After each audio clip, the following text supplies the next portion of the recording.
This is the palace of the Marquesas de la Conquista in Trujillo, Spain, built with the treasures brought back from the Americas, the New World. We're in the very heartland of the conquistadors, the Spanish explorers who conquered the Americas: Cortez, Balboa, Pizarro, De Soto. Hi, I'm George Page for Nature. Towns like Trujillo in the Spanish region of Extremadura were at their glory at the time of Columbus and Queen Isabella in the 15th century. But when the supply of gold and treasures from across the ocean came to an end, many people abandoned these towns. The name, Extremadura, tells it all. This is a hard land. West of Madrid and extending to the Portuguese border, it's now largely a rural area and one of the poorest regions in Spain.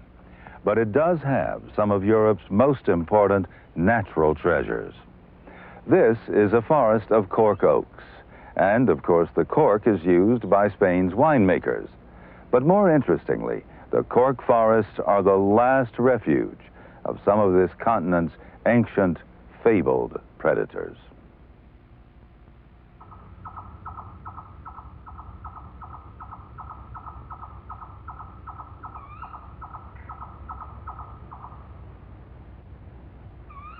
The sun sets on the Spanish forests of Extremadura.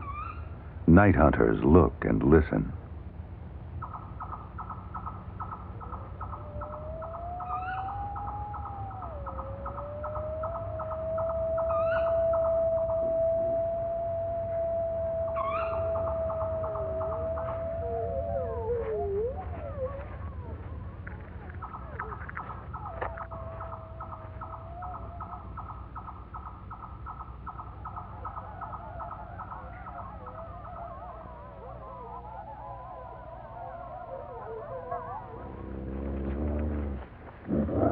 In the darkness, wolves in their lean summer coats gather at a kill.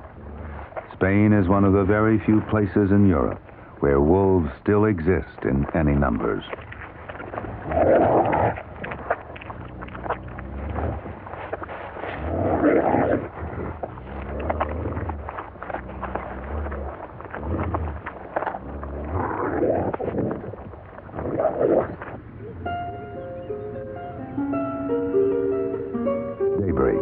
And the sun dispels the mists, slowly laying bare the hills of western Spain.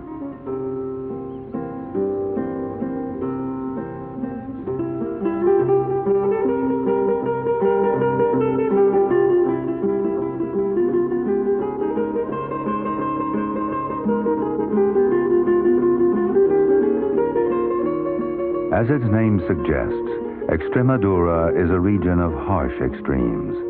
In winter, it's cloaked in freezing mist. In summer, parched and sun-scorched.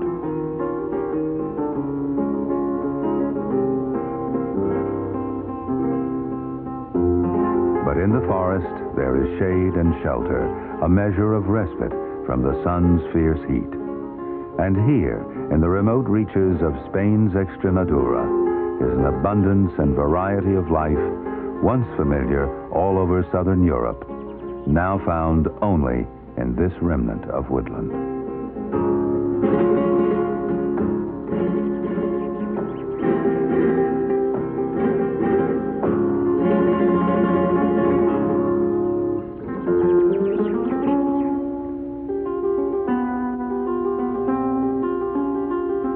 This forest is a refuge for some of the rarest hunting animals in Europe. An imperial eagle carrying prey. Covering only 160 square miles, this woodland is all that's left of an ancient forest that once spread over most of Spain. Imperial eagles were soaring over this landscape long before man settled here some 20,000 years ago. They saw the Roman legions marching into Extremadura 2,000 years ago. But the invading armies had little impact on the eagles and their forest. In time, the Romans were driven out. Later, the Arabs swept in from North Africa. But the eagle's forest outlived them, too. In the 16th century, the conquistadors left the harsh land of Extremadura to plunder the golden cities of the Incas, and still the trees kept their vigil. But over the last few centuries, the forest has been falling steadily to the axe. Now, in some places, bulldozers have been uprooting its ancient oaks. Yet a small area of original forest has survived, and part of it is now protected by the Monfragüe Natural Park.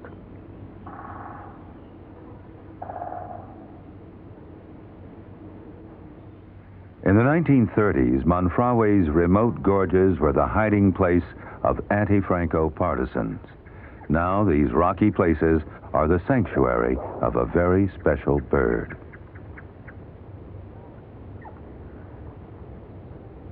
The black stork once lived throughout Western Europe. Today it inhabits only this part of Spain.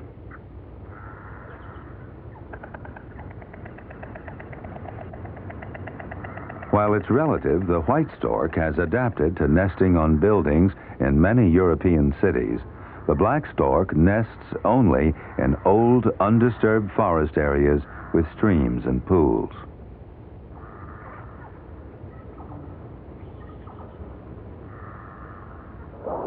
It feeds its young on fish, lizards, and frogs. It was specifically to protect both this rare and beautiful stork and the imperial eagle that Monfragüe was established in 1979.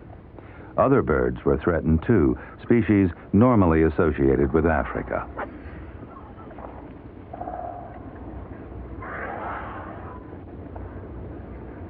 European black vultures and griffon vultures are present in great numbers.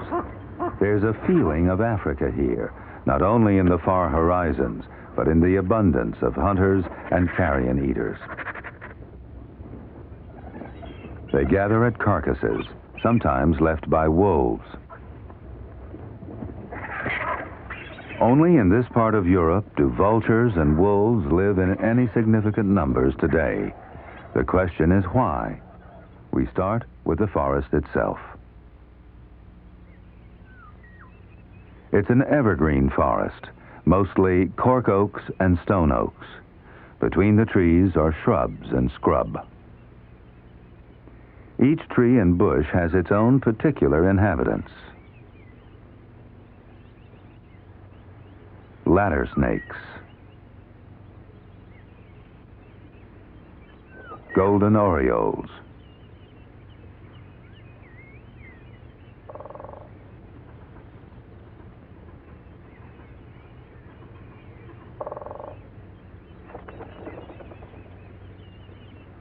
a madroño or strawberry tree in fruit and flower at the same time. It's the sweet fruit that attracts the birds.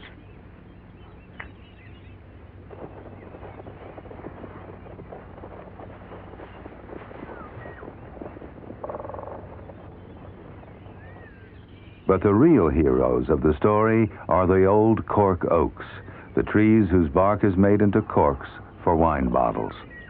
Cork oaks live for hundreds of years, and their canopy is home to a host of creatures.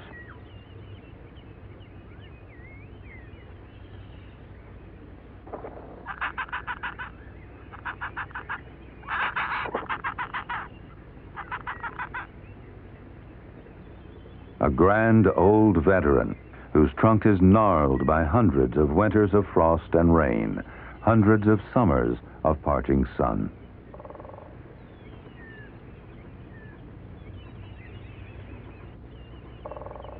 The oak forests attract many migrants from Africa. The short-toed eagle comes here to breed.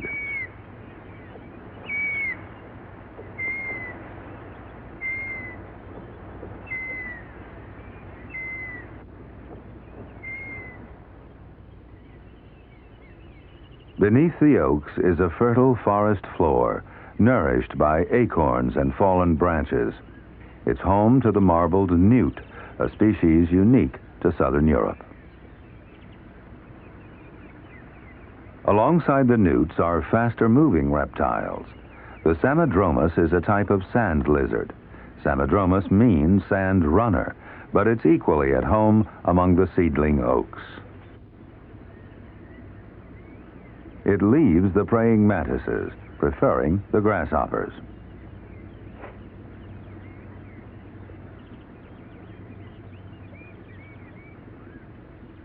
With the first warm days of spring, many reptiles have come out of hibernation. Grass snakes grow to more than 5 feet in this part of Spain. Ladder snakes reach as much as 6.5 feet in length.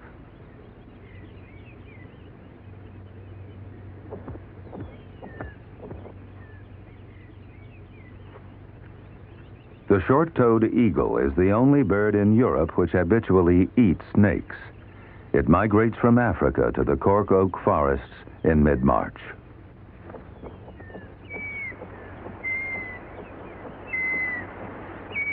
Above all, Extremadura is wolf country.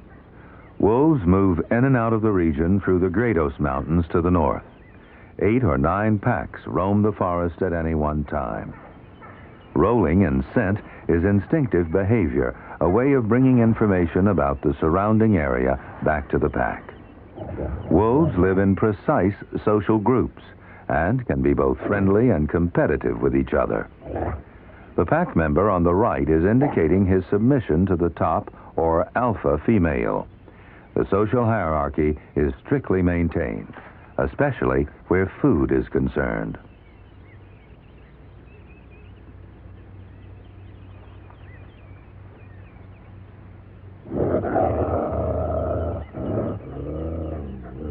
Even the top-ranking wolf is reluctant to go for another's bone and keeps a certain prudent distance.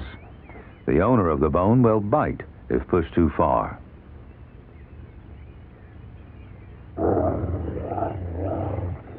Here, the alpha male shows another male just who is in charge.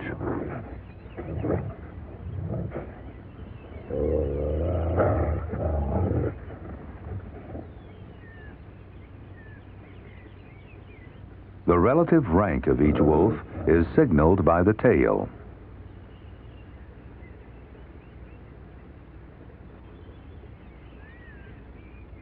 If the tail is raised, then the wolf is displaying his dominance.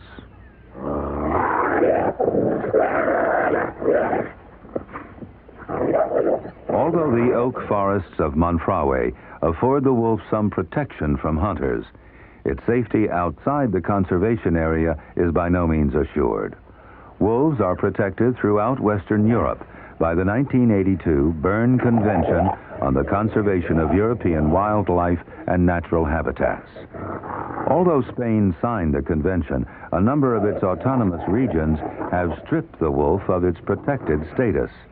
And in parts of Extremadura, the wolf is still an outlaw.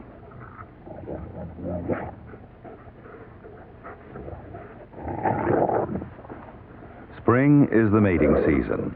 Only the dominant pair breed, and there's tense competition for the right to mate. Now that the alpha female is pregnant, the pack members are playful, perhaps in anticipation of the arrival of the pups, when they'll all have to cooperate in raising the young.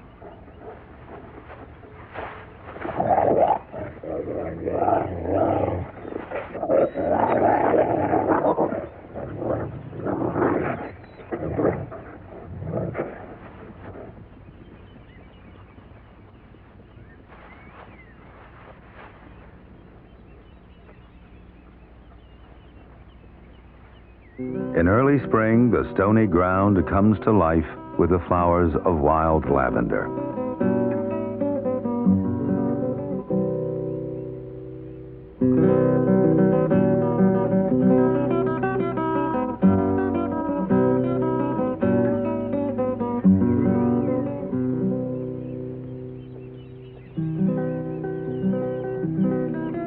The short-toed eagle is nesting now.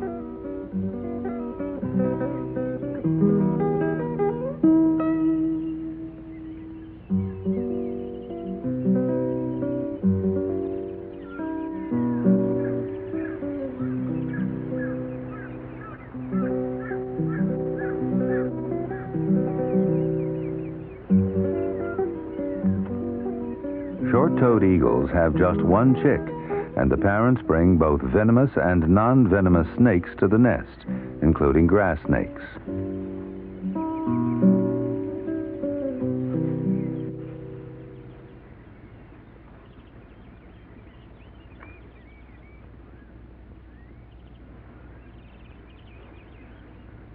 Invariably, the eagles choose a cork oak for nesting. But in this part of the forest, they have little choice. This is the only cork tree here, because the area has been planted with Australian eucalyptus, spindly trees that do not grow large enough in the poor soil to hold a nest.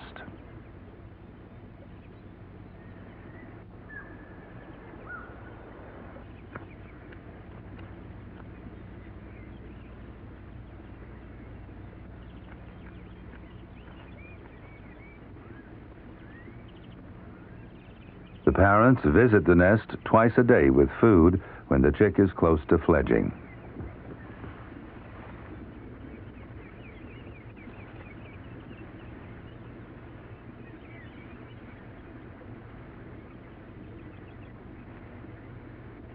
This time it's not a snake, but an ocellated lizard. They go for all kinds of reptiles.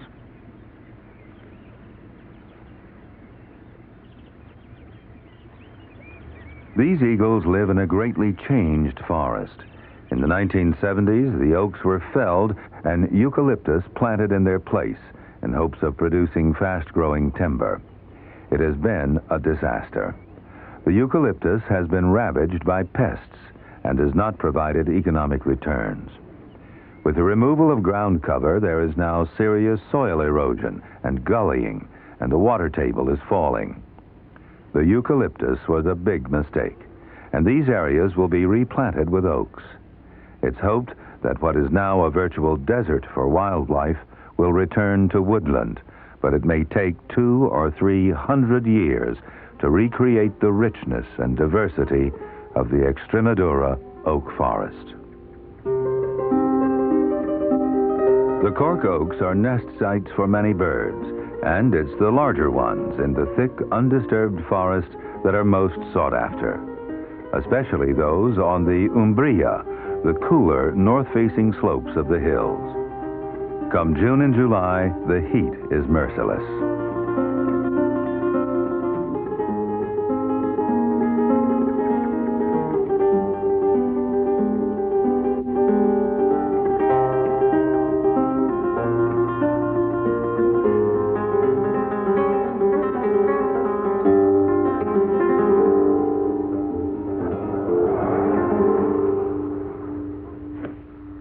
A European black vulture has brought not food, but water to her chick to help it stay cool. Dehydration is a real threat to the survival of the nest-bound youngsters.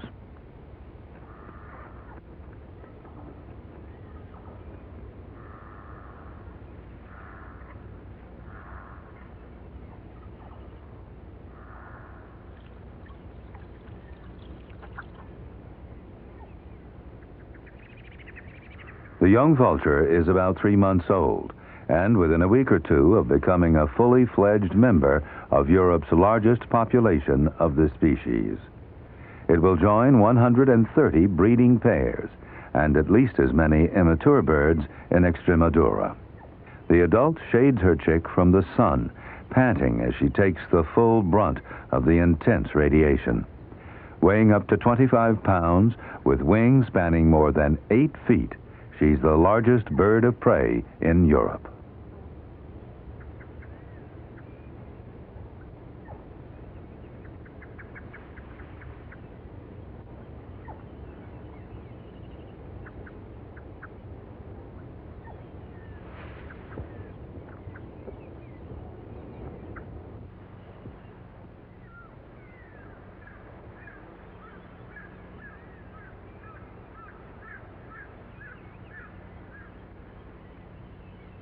To find food, vultures travel beyond thick forest to more open country.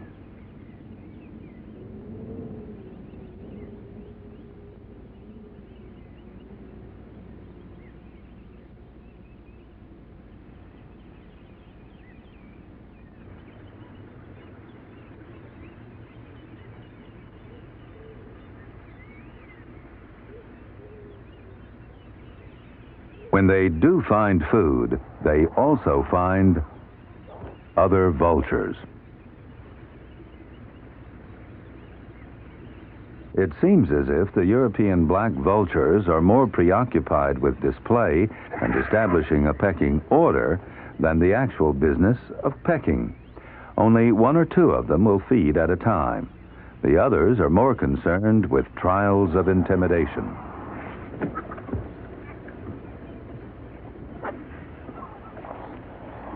They could easily displace the smaller griffin vultures at the carcass, but they're more interested in threatening one another.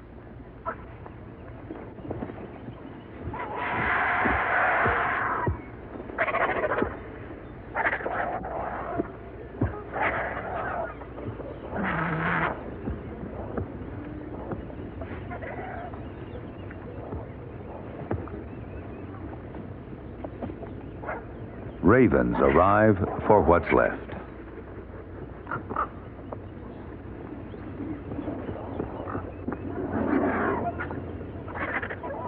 In Africa, such scenes are commonplace, but the scavengers are long gone from most of Europe.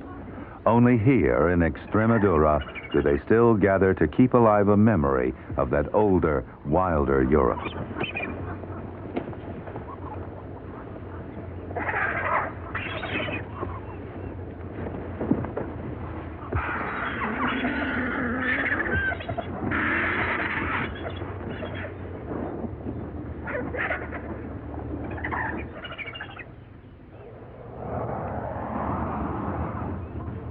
A griffin vulture arriving late tries to get in to pick at what's left on the bones.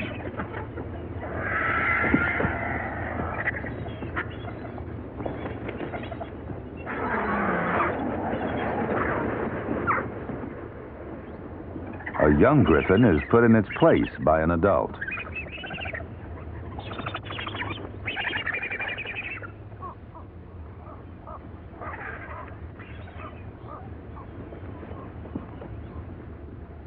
There are about 400 breeding pairs of griffin vultures in Extremadura, but they have never been known to nest in cork oak trees.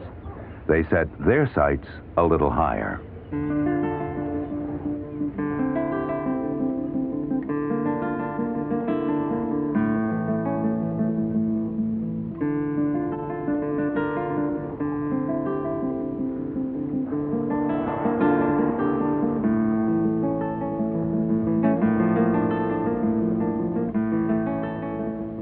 Griffins rear their young on cliff ledges high above the forest.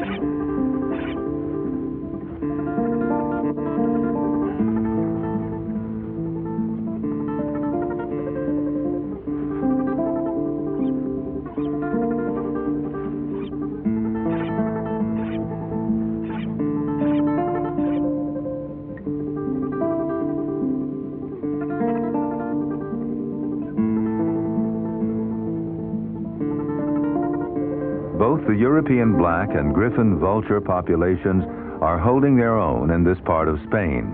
One reason is a good selection of secure nest sites. But there's another very important factor that keeps the scavengers of Extremadura in good shape.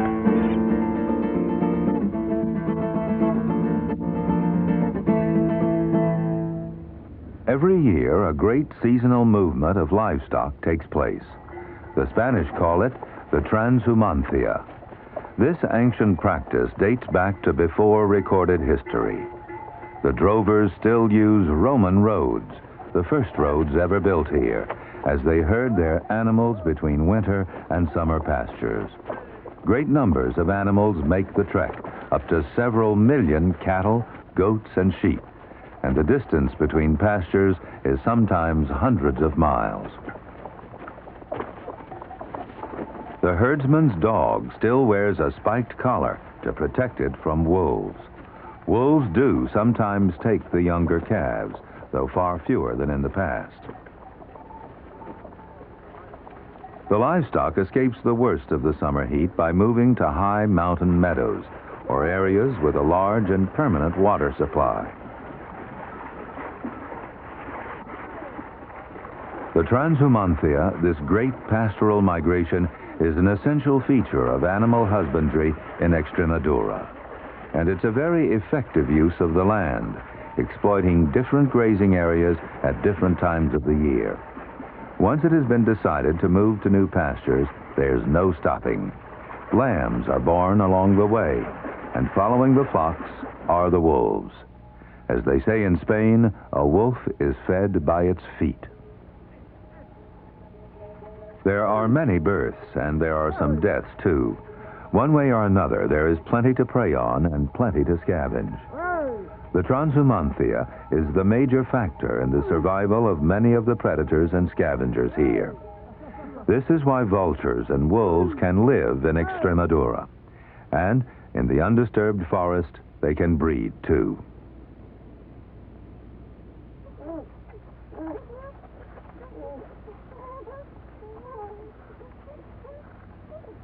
This she-wolf's pups are just 2 days old.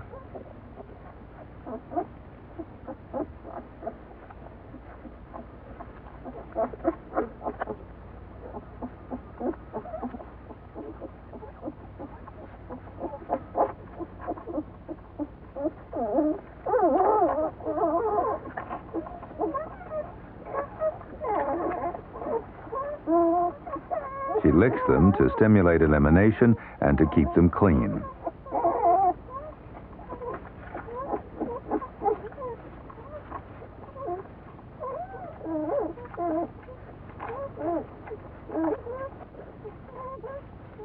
During the wolf's whelping season, shepherds and their dogs will search for the dens to destroy the litters. The wolf must choose a remote location to escape discovery.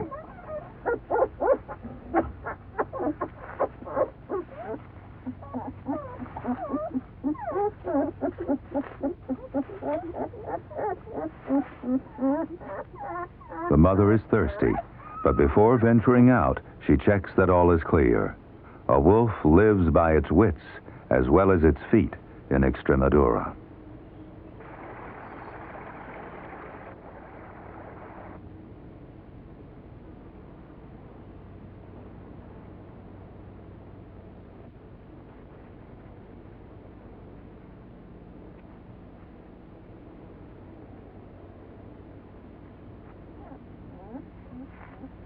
She suckles her pups for 6 to 7 weeks. After the first 3 weeks, she also begins bringing them meat, and the pups soon develop a hierarchy of their own. Early training for the complex relationships they'll form later in wolf society.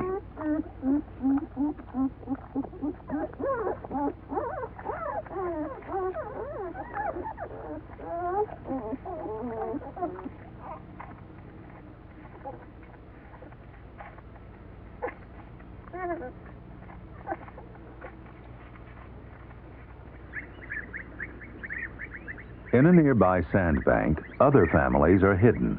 A colony of bee-eaters, brilliant summer visitors from Africa, which have tunneled deep into the bank to raise their young.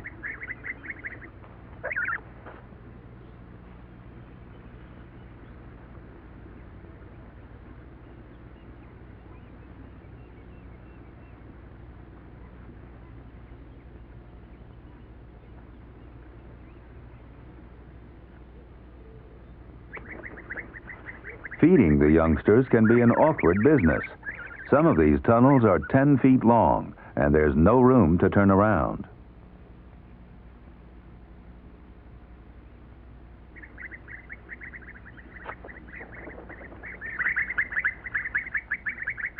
The bee-eaters' tunnels are protection against most predators, except for one. A ladder snake is on the prowl.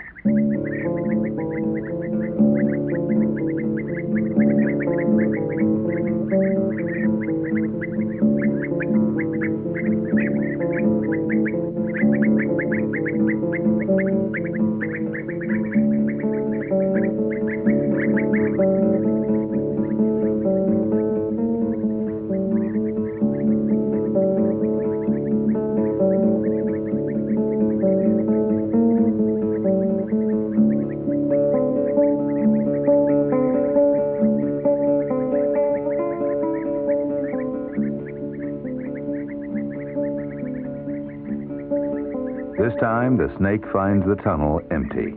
But over the season, the snakes take their toll of young bee eaters.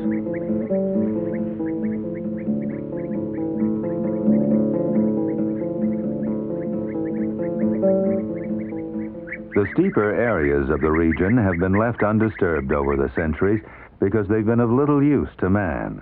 It's the flatter areas that humans have exploited. Here, the trees have been thinned to produce a sort of parkland known as Tehesa.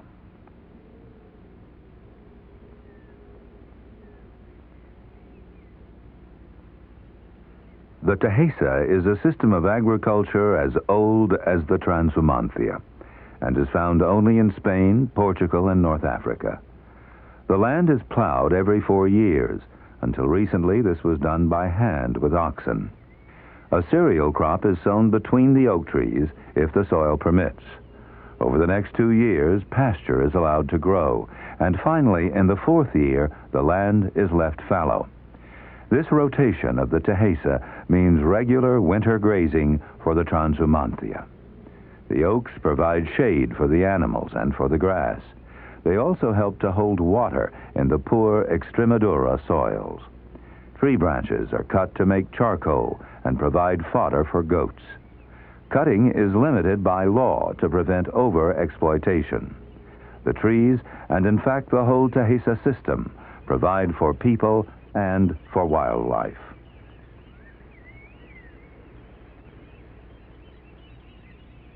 Several kinds of evergreen oaks grow here. The small oaks are browsed by goats and become thick bushes. Eventually, one branch will sprout from the center and grow into a full tree. Nearly 100 species of birds nest in the oaks, including a Chinese species. The azure-winged magpie's main habitat is around Beijing, and it's always been a mystery why it also lives in this part of Spain. There's a theory that it was brought back from the east by early Spanish traders. But a more plausible explanation is that the magpie's range once stretched all the way across Europe and Asia, and over thousands of years it has declined, leaving the two populations continents apart.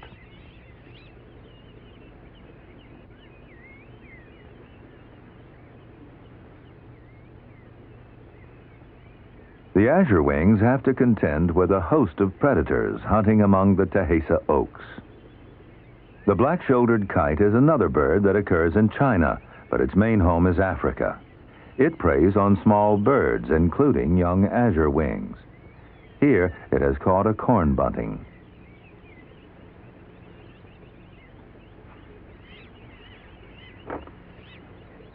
Azure wings nest close to one another, almost in colonies, so there are always several parents on the alert.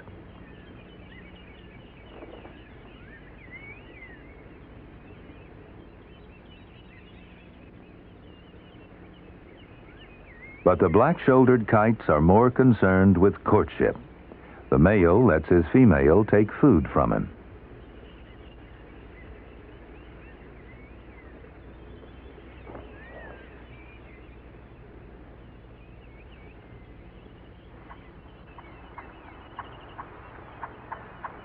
It's not the kites that have caused the alarm.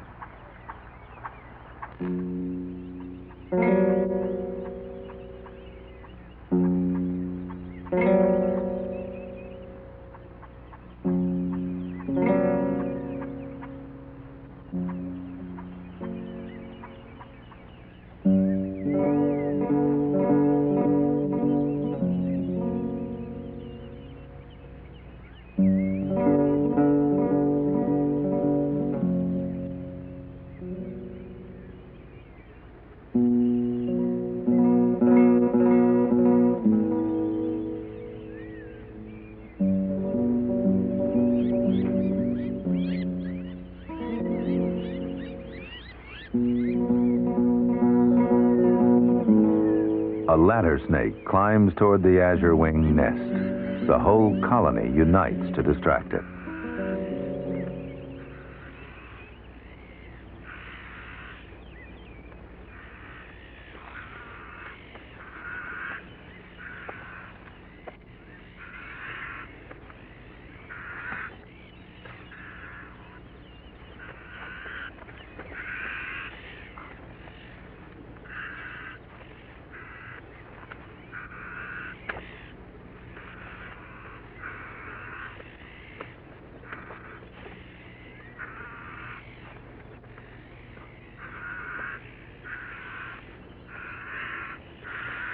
The young are crouched down in the nest.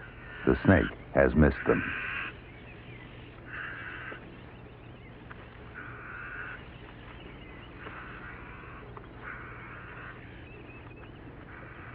The magpie's combined mobbing has stopped the snake from investigating this particular tree any further.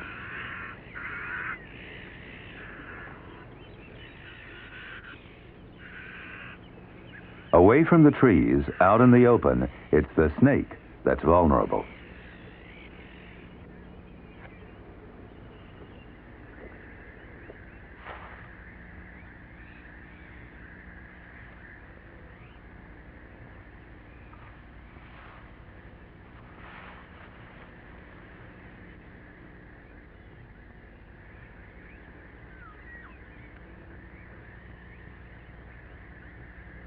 The short-toed eagle catches many of its snakes between the trees on the Tehesa. It grips them close to the head, then attempts to immobilize them. This particular snake is not poisonous, but the eagle will take vipers, which are venomous. Surprisingly, the eagle is not immune to venom. It relies for protection on the thick scales on its legs and the dense layers of feathers on its lower parts. The long legs also keep the snake's head well away from the eagle's body. When the snake begins to coil around it, the eagle tries to hold on firmly to the snake's head.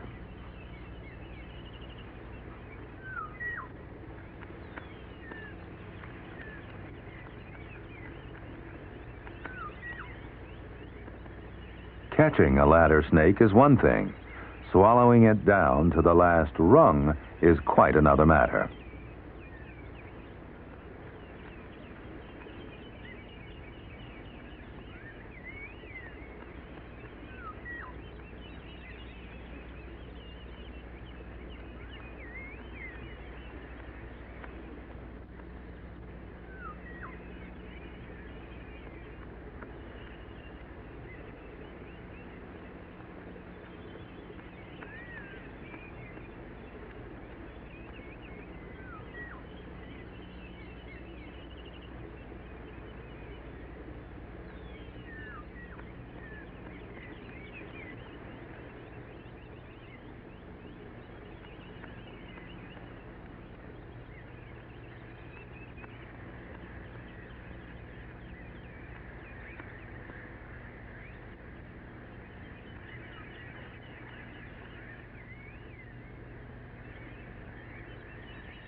The she-wolf has left the den, and her pups are now out on the fringes of the Tehesa.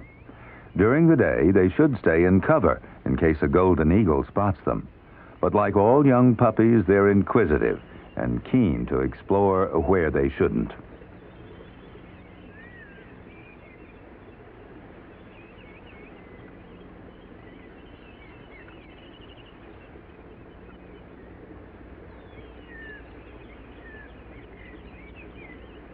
Once the pups are hidden away, the pack goes to look for food. In the brutal and remorseless summer sun, there are often carcasses to scavenge.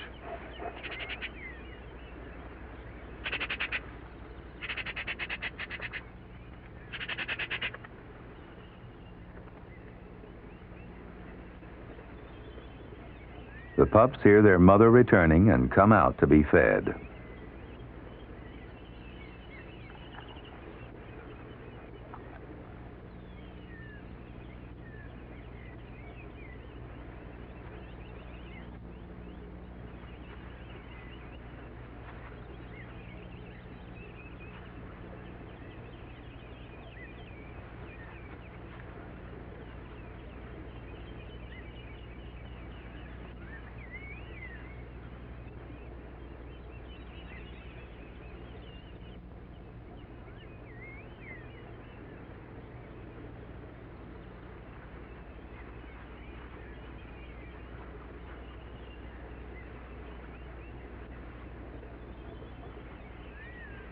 She feeds them by regurgitating meat she has brought back in her stomach.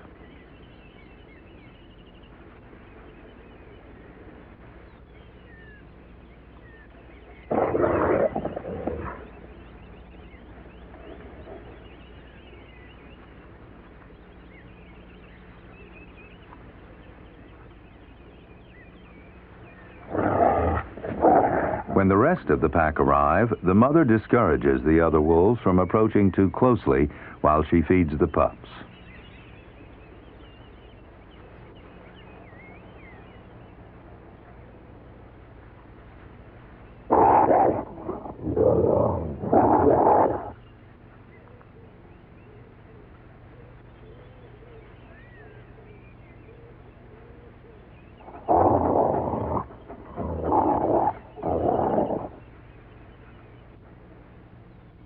But the other adults will compete to care for the pups.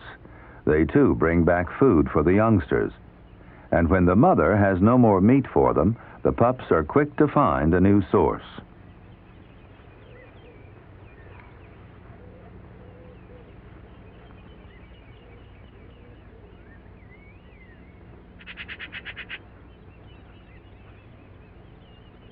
A common magpie waits for the leftovers.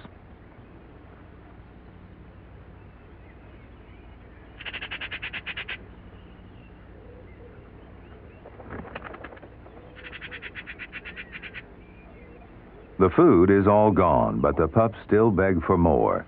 It's a gesture that will develop from one of pleading for food into an indication of submission, an important part of fitting into the pack and forming lasting family ties.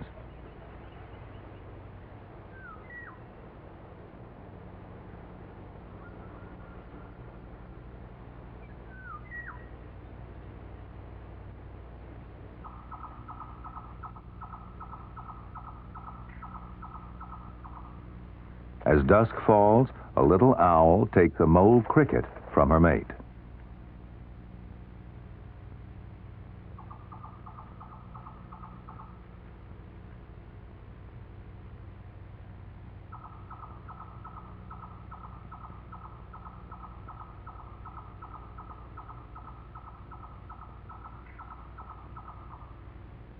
A genet, a slender, silent, cat-like carnivore that came from Africa centuries ago. A night hunter, it preys on roosting birds.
In autumn, visitors arrive from the north. They travel 2,000 miles to winter in Extremadura's forest.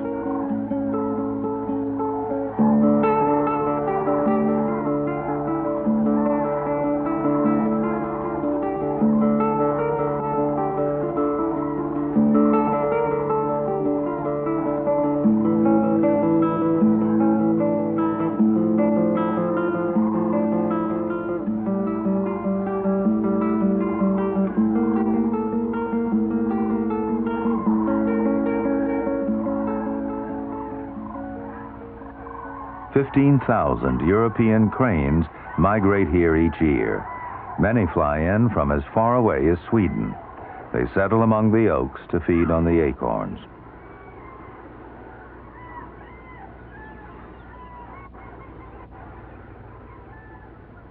On the Tehesa, a single oak can yield about 90 pounds of acorns each year. The cranes have been coming for many hundreds of years to reap this wild harvest. The wild boar and the cranes don't find every acorn. In a year or two, some will sprout into spindly saplings.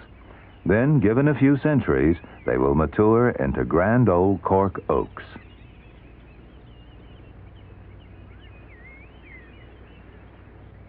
Cork oaks have many uses. The branches provide shade and fodder. The trunks provide cork.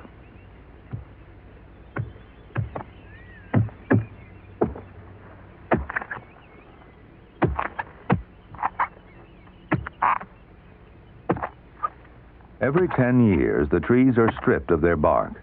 This is the cork that's used in wine bottles. If it's done skillfully without cutting the underbark, the tree isn't harmed. The bark will simply grow back again, as it's done on this tree for perhaps 300 years. With cork exports from Spain netting nearly $30 million a year, the Tejesa might appear to be a money-making system. But cork cutting is labor-intensive and therefore not very profitable.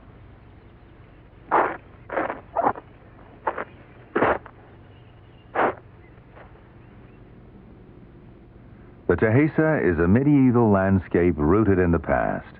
If allowed to continue, it might go on producing cork and sheltering some of Europe's rarest birds forever. But the pressures to modernize are everywhere. If that should happen, the outlook for the Tejesa and its wildlife will be grim. The presence of the imperial eagle, a top predator, indicates the health of the system. These lordly birds find their food in the open spaces of the Tejesa, but they need the secluded depths of the dense oak forest for nesting. This area is their only stronghold in Western Europe.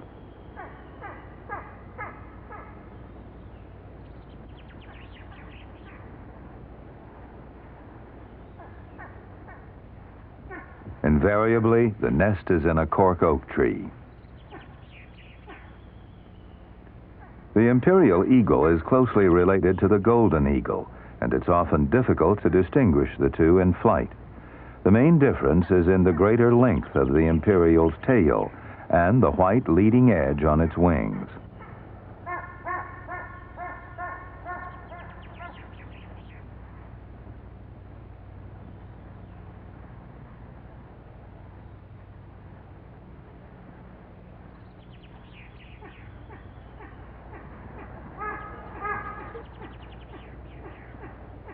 The female calls to the male, performing his courting sky dance above.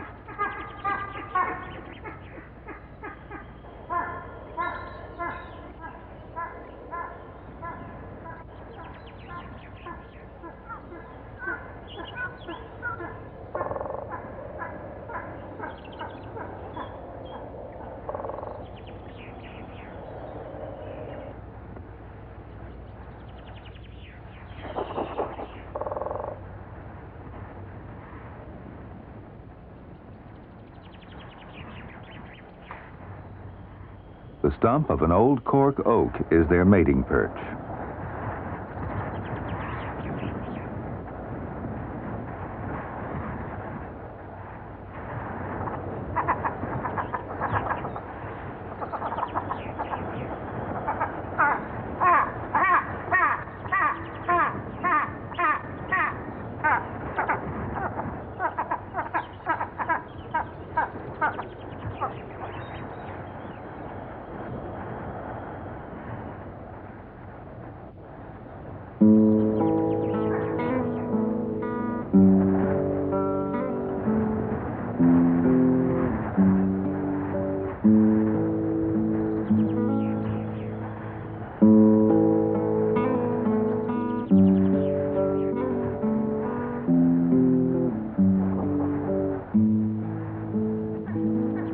Imperial eagles were soaring over this land before the Romans conquered Extremadura 2,000 years ago.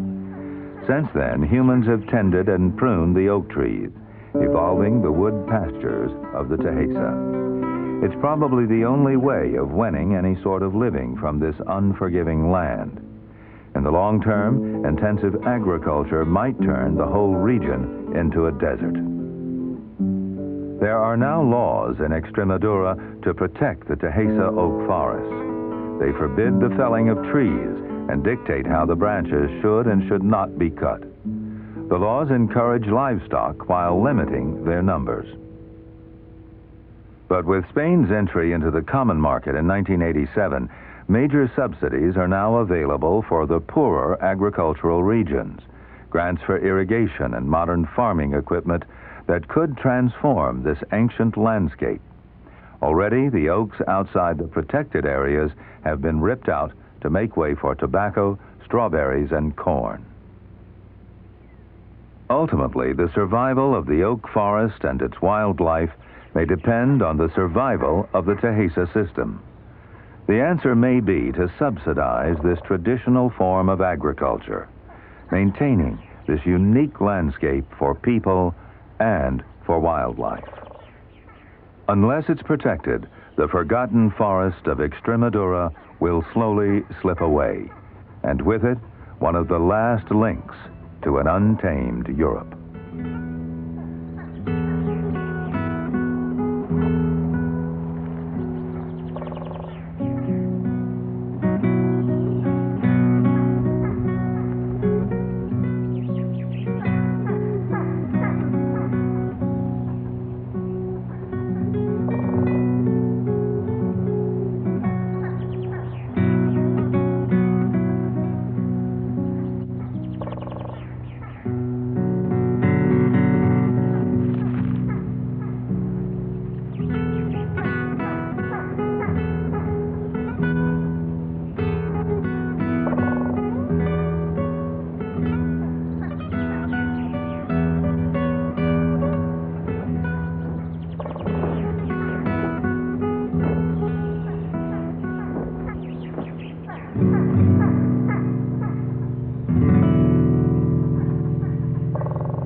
Nature is made possible by public television stations, your gas company, and America's gas industry, developing new sources of gas energy and ways to use gas more efficiently for more than 160 million people across America.